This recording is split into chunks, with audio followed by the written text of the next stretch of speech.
Hello everyone, and welcome to week 15 of English 120. This week we're going to be talking about editing. You're going to be editing your own draft this week and getting to the point where you're ready to turn in your final draft at the beginning of next week.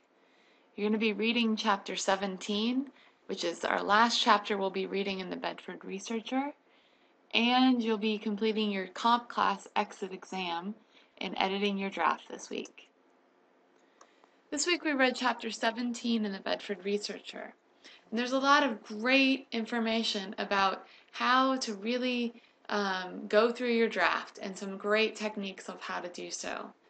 By now, hopefully, everyone has turned in their rough draft of their research paper, found a review partner, and have gone through the review process, the peer review process. Now that you've gotten your peer review comments, now it's time for you to go through and edit your draft yourself. Some of the ways that the book talks about is to review your writing situation. If you go to page 280, there's a checklist. To review your writing situation, you really want to see if your document, your paper, achieves your purposes. Remember, you have a purpose in writing your paper. Make sure your essay addresses your reader's needs, interests, values, and beliefs.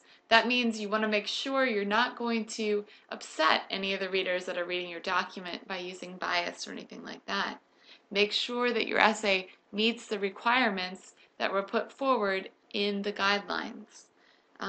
You want to make sure that you review all this information on page 275 about reviewing your writing situation. You can also evaluate your argument and ideas, and this information is found on page 275. You want to make sure that your document provides a clear and appropriate thesis statement, and make sure your argument and ideas support that thesis statement and are consistent with, and you have evidence to support what you're saying. You want to assess your use and integration of sources. Have you used enough sources as outlined in the assignment? Have you introduced these sources properly and integrated the quotations? More information is found about this on page 276. But you want to make sure whenever you're using a quote, remember to contextualize what you're saying. Put the quotation in quotation marks unless it's a block quote, and make sure it's formatted correctly. You want to also, after you put in a quotation, tell us what it's about. What has that person said, and how does it relate to the point that you're making?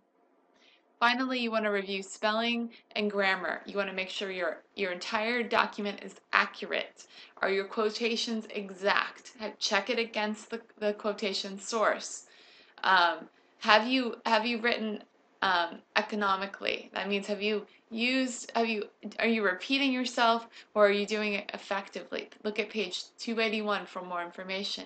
Is your document consistent? Look at page 281. Have you used appropriate style and tone?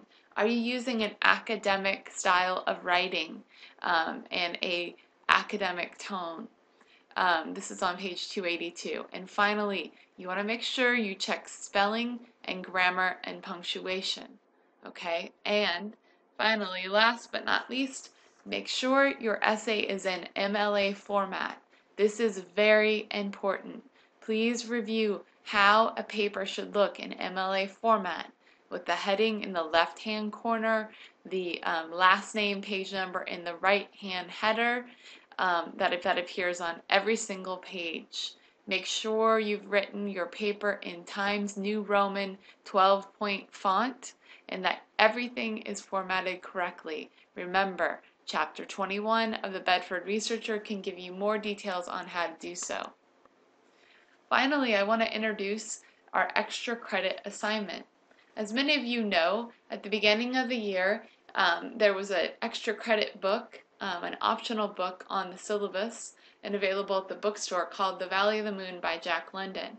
This is an amazing novel, and you can get up to 20 points for reading the novel and answering the prompt below with a 2 to 3 page MLA formatted paper.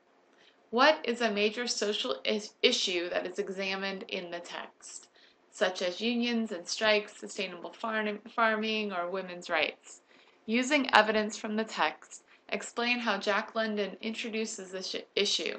How has this issue changed or stayed the same in the past 100 years since the publication of this novel? Your Valley of the Moon extra credit assignment is due the last day of class, which is the week of May 29th, I believe.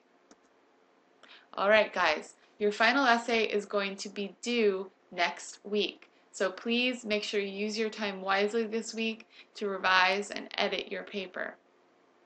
You want to prepare, you want to make sure that you finish all of your comp class assignments this week. They must be done this week, and take the final exam for your comp class by the end of the week.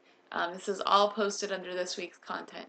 Next week, we're going to begin to prepare for our final exam for this class, which will be next week.